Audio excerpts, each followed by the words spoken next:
नमस्कार दोस्तों, ओम स्टेनोग्राफी में आप सभी का स्वागत है। दोस्तों, आज हम दीपक प्रकाशन की बुक से 100 शब्द प्रति मिनट की 31वीं डिक्टेशन लेकर आए हैं। तो चलिए दोस्तों, डिक्टेशन शुरू करते हैं 5 सेकंड बाद।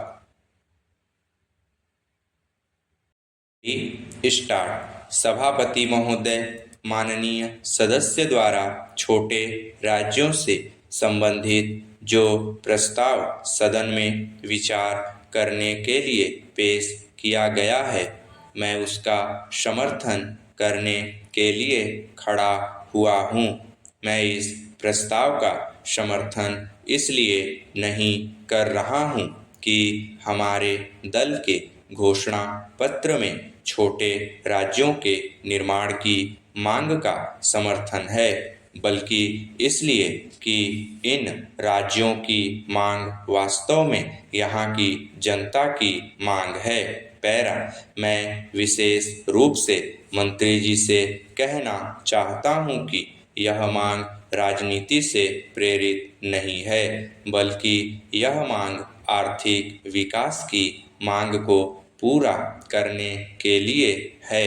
जैसा कि कुछ माननीय सदस्यों ने अपने भाषण में उल्लेख किया है कि आज़ादी के बाद देश में भाषा को ध्यान में रखकर राज्यों का पुनर्गठन हुआ था। मैं उनको बतलाना चाहता हूँ कि उस समय भाषा मुख्य बात थी और उस समय उठाया गया वह कदम स्वाभाविक भी था। एक भाषा जानने वाले लोग एक प्रशासनिक इकाई में रहें, इससे उनका विकास सरल होता है और उनकी सांस्कृतिक पहचान भी उन्नत होती है। इस बात को बहुत समय बीत गया है। अब यह लग रहा है कि भाषा के आधार पर बने हुए राज्य बहुत बड़े हैं और उन्हें संभालना भी कठिन हो रहा है तथा विकास अवरुद्ध हो जाता है। प्रशासनिक दृष्टि से भी वे ठीक प्रकार से नहीं चल पा रहे हैं। ऐसी स्थिति में अब जो मांग हो रही है वह आर्थिक विकास की गति को तेज करने के लिए और प्रशासन को ठीक ढंग से चलाने के लिए हो रही है। मेरी दृष्टि में छोटे राज्य इनमें सहायक सिद्ध होंगे और अब समय आ गया है कि छोटे राज्यों के निर्माण के सवाल पर सदन में गंभीरता से विचार होना चाहिए। पैरा। यह धारणा गलत है। जैसा कि मुझसे पूर्व वक्ता कह रहे थे कि छोटे राज्यों के निर्माण से देश कमजोर हो जाएगा। असल में छोटे राज्यों का निर्माण देश की प्रगति में सहायक होगा। मैं इस बात को भी साफ कर देना चाहता हूँ कि यदि इस राज्य का परिस्थितियों के अनुसार विभाजन किया जाता है तो उसका असर उसके पड़ोसी राज्यों पर नहीं पड़ेगा।